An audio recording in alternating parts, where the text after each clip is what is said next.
Hello भाई लोग, तो आप लोग कैसे हैं। तो आप लोग को राहुल यादव के ब्लॉग में स्वागत है। तो आप लोग से एक एकदम इमोशनल बात बताने जा रहा हूँ, ठीक। आप लोग उसको सीरियस में लीजिएगा, ये मत लीजिएगा हमको झाँट फोड़ के नहीं बोलने वाला, ठीक। चलिए बकचोदी शुरू करते हैं। तो कल मैंने एक वीडियो देखा कि जो लड़का लड़की के बाप है, मतारी है, वो क्या किया कि बड़का घर देख के उसको मेरी बेटी खुश रह सके, उसको क्या किया कि बूढ़ा से शादी कर दिया। और आगे चल के उस लड़की को बहुत दिक्कत हो रहा था, ठीक है।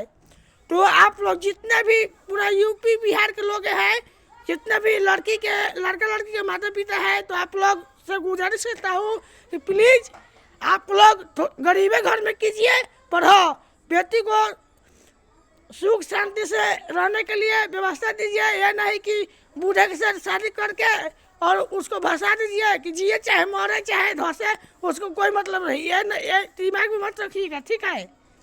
हाँ, बिना वीडियो कैसे लगता है कमेंट में बताइएगा। मैं उल्टा बोलता हूँ कि सही बोलता हूँ, या गलत बोलता हूँ या सही बोलता हूँ, ठीक है। मैं उतना नहीं जानती सबके बारे में, तो जितना जानता हूँ उतना बोल दिया हूँ, ठीक है। और आप लोग कमेंट करके बताइएगा कि हाँ भाई ने क्या बोला है, क्या नहीं बोला है, भाई का बात सही है कि नहीं है, ठीक है। तब तक के लिए जय हिंद, जय भारत, जय भीम, जय संविधान, नमो बुद्धाय, लव यू।